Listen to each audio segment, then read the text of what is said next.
తెలంగాణ రాష్ట్ర వ్యాప్తంగా ఒక నూతన ఒరవడి ఏదైతే మాట ఇచ్చినామో ఆ మాట నిలబెట్టుకోవడం కోసం తల్లి సోనియమ్మ తెలంగాణ ఇచ్చింది. తెలంగాణ ఇచ్చాక తెలంగాణ ప్రజలందరూ కూడా అభివృద్ధి ఫలాలు అందాలన్న ఉద్దేశంతో ఎలక్షన్ల ముందు అభయస్థం పేరు మీద ఇచ్చినటువంటి 6 గ్యారెంటీలను అమలు చేయడం కోసం ఈ రాష్ట్ర ప్రభుత్వం, రాష్ట్ర ముఖ్యమంత్రి గారు రేవంత్ రెడ్డి గారి నేతృత్వాన ఇలా ప్రజాపాలన ప్రారంభించడం.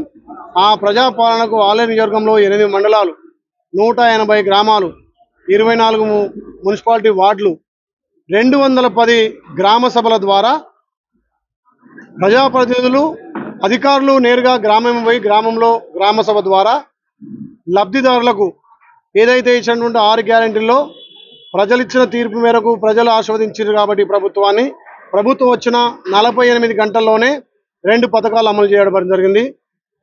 తెలంగాణ రాష్ట్ర వ్యాప్తంగా మా అక్క చెల్లెలకు, మా తల్లులందరూ కూడా ఉచిత రవాణా సౌకర్యం, పేదోడు కూడా కార్పొరేట్ స్థాయిలో వైద్యం అందాలనే ఉద్దేశంతో ఆరోగ్యం వికటించి ఎవరు కూడా చనిపోద్దని దివంగత ముఖ్యమంత్రి రాజశేఖర రెడ్డి గారు ప్రవేశపెట్టినటువంటి ఆరోగ్యశ్రీ కార్డు 5 లక్షల వరకు ఉండే, ఇప్పుడు పెరిగినటువంటి ధరలకు, ఇప్పుడు పెట్టినటువంటి జబ్బులకు కూడా 10 లక్షలు అయితే సరిపోతాయని చెప్పి రాష్ట్ర ముఖ్యమంత్రి రేవంత్ రెడ్డి గారి నేతృత్వాన ఆరోగ్యశ్రీ పథకాన్ని 10 లక్షలకు పెట్టి గెలిచిన 48 గంటల్లో ఇంప్లిమెంట్ చేయడం జరిగింది.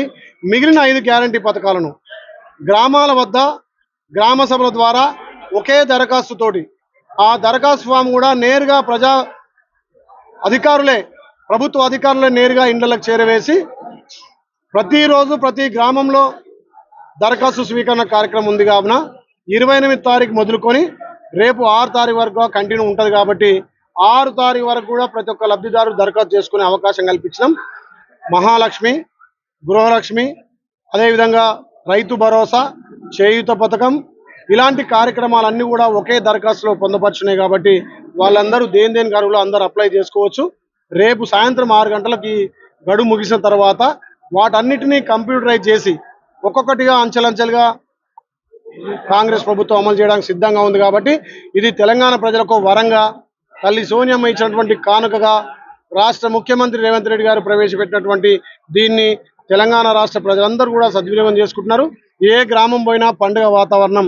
ఇలా రాష్ట్ర ప్రభుత్వంతో పాటు అధికారులే మా దగ్గరకు వచ్చి దరఖాస్తు తీసుకుంటారని చెప్పి ఇలా మహిళలు, పెద్ద ఎత్తున యువకులు, లబ్ధిదారులు జేజేలు భక్తులు కాబట్టి వాళ్ళకి ఇచ్చిన మాట నిలబెట్టుకోవడం కోసం ఈ పథకాలను అమలు చేస్తున్నాం. Thank you.